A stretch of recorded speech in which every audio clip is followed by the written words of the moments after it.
जय हिंद एवरीवन। आप सबका आपके यूट्यूब चैनल राष्ट्रीय सेवा पे स्वागत है। रिसेंटली सेंटर ने नवरत्ना स्टेटस यहाँ पे ग्रांट कर दिया है to the IRCTC, Indian railway catering and tourism corporation, and 26 जो नवरत्ना स्टेटस मिला है वो IRFC, Indian railway finance corporation. इसी के साथ अब टोटल हमारे पास 26 नवरत्ना CPSE हो गई हैं। अगर हम सेंटर की क्लासिफिकेशन बात करें तो हमारे पास यहाँ पर महारत्ना कंपनी आती है, उसके बाद नवरत्ना हमारे पास आ रही है, एंड उसके बाद मिनी रत्ना कंपनी हमारे पास आती है। नवरत्ना स्टेटस लेकर IRCTC और IRFC को क्या फायदा होगा वो डिस्कस करेंगे कि इसके बाद उनके पास कौन कौन से यहाँ पर एक्सपेंशन के या फिर कितने अमाउंट पर उनको गवर्नमेंट के अप्रूवल की जरूरत नहीं है वो डिस्कस करेंगे, बिकॉज वो ले क्वेश्चन आपके हाई चांसेस हैं कि स्टेटमेंट वाले क्वेश्चन में वो पूछ सकते हैं। अदरवाइज अगर डायरेक्ट पूछना हो उनसे तो 25th 26th FCAT के एग्जाम में फॉर एग्जांपल पूछ सकते हैं कि रिसेंटली किसको यहाँ पर स्टेटस दिया गया है। तो आज के सेशन में नंबर 1 तो हम नवरत्ना पढ़ेंगे पहले तो, कि जो नवरत्ना स्टेटस मिला है इसका क्या एडवांटेज है। भाई कुछ तो आपको फाइनेंशियल यहाँ पर फ्रीडम मिलेगी बिकॉज आपको अगर ये नवरत्ना का स्टेटस मिला है।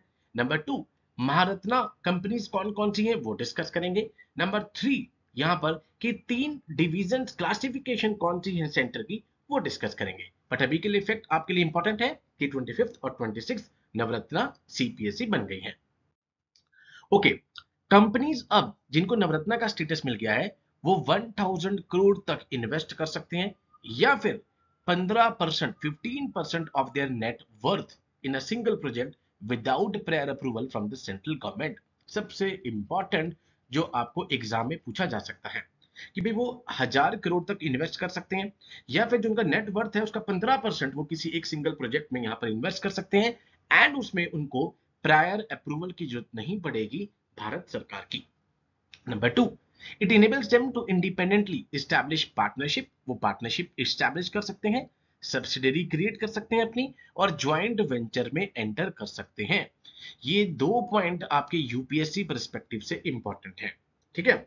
एंड अगर हम बात कर लें सेंटर की क्लासिफिकेशन तो CPSE ने 3 कैटेगरीज यहाँ पर बांटी हुई हैं उनके फाइनेंशियल परफॉर्मेंस के बेस पे और उनकी ऑपरेशनल कैपेबिलिटीज के बेस पे। Number 1, Maharatna status companies, Navratna और मिनी रत्ना। तो महारत्ना और नवरत्ना, अब नवरत्ना मैंने आपको बता दी कि 26 हो गई है, लेटेस्ट किसको मिली वो हमने डिस्कस कर लिया, महारत्ना कौन सी है वो भी डिस्कस कर लेते हैं। नाउ महारत्ना की अगर हम बात करूं तो ये 14 आपके पास है, जैसे मैंने आपको बताया अभी 26 लेटेस्ट हो गई वहां पर, ठीक है, रेलवे वाली। इसी तरीके से 14th जो थी यहाँ पे महारत्ना CPSE वो थी HAL, हिंदुस्तान एरोनॉटिक्स लिमिटेड। कौन कौन सी महारत्ना की स्टेटस की यहाँ पर CPSE है तो Bharat heavy electrical limited, Bharat petroleum corporation limited, coal India limited, GAIL India limited, Hindustan petroleum corporation limited, Indian oil corporation limited, NTPC limited, oil and natural gas corporation limited जिसको आप ONGC बोलते हैं, पार फिनेंस कॉर्पोरेशन जिसको हम PFC बोलते हैं, power grid corporation of India limited, 11th is SAIL, Steel Authority of India Limited, 12th is Rural Electrification Corporation Limited, 13th is Oil India Limited, and 14th जो latest है that is called HAL, Hindustan aeronautics limited. ये 14 आपके पास आ गई Maharatna and 26 आपके पास आ गई Navratna. Okay, let's discuss Maharatna status से क्या मिल रहा है। The Maharatna status is granted to CPSE, allowing them the great operational and financial autonomy. Quite obvious है, जैसे हमने देखा कि नवरत्ना के बाद आप 1000 करोड़ तक इन्वेस्ट कर सकते हैं या अपने नेटवर्थ का 15% इन्वेस्ट कर सकते हैं without government approval.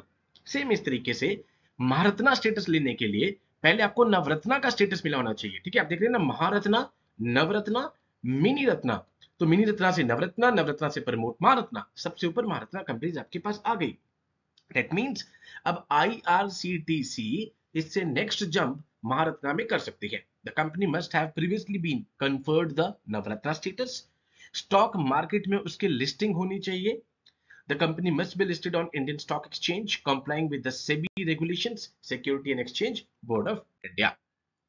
Financial performance उसकी बहुत शानदार होनी चाहिए। क्या है ये आपको याद करने की जरूरत नहीं है। स्टिल एनुअल टर्नओवर उसका 25,000 करोड़ होना चाहिए लास्ट 3 साल का। एवरेज नेट वर्थ 15,000 करोड़ होनी चाहिए सेम पीरियड में। एवरेज नेट प्रॉफिट, ठीक है, आफ्टर टैक्स, टैक्स देने के बाद 5,000 करोड़ से ज्यादा होना चाहिए लास्ट 3 सालों में।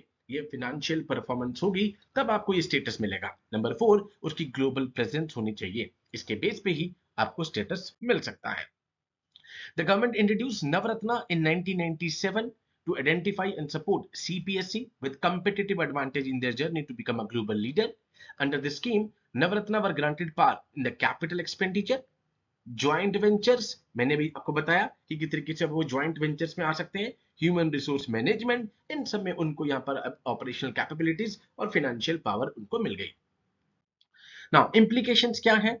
जैसे आप महारत्ना स्टेटस लेते हैं, आपकी सबसे पहले तो फाइनेंशियल ऑटोनॉमी बढ़ गई, आपकी इन्वेस्टमेंट डिसीजन मेकिंग पावर बढ़ गई, एंड कुछ अमाउंट तक आपको सेंट्रल गवर्नमेंट की अप्रूवल की जरूरत नहीं है। ठीक है। Facilitation, quick project implementation, quite obvious है, हैसल कम हो चुकी है, आपके पास फाइनेंशियल ऑटोनॉमी आ गई है, ऑपरेशनल एफिशिएंसी आप एनहांस कर सकते हैं। ठीक है।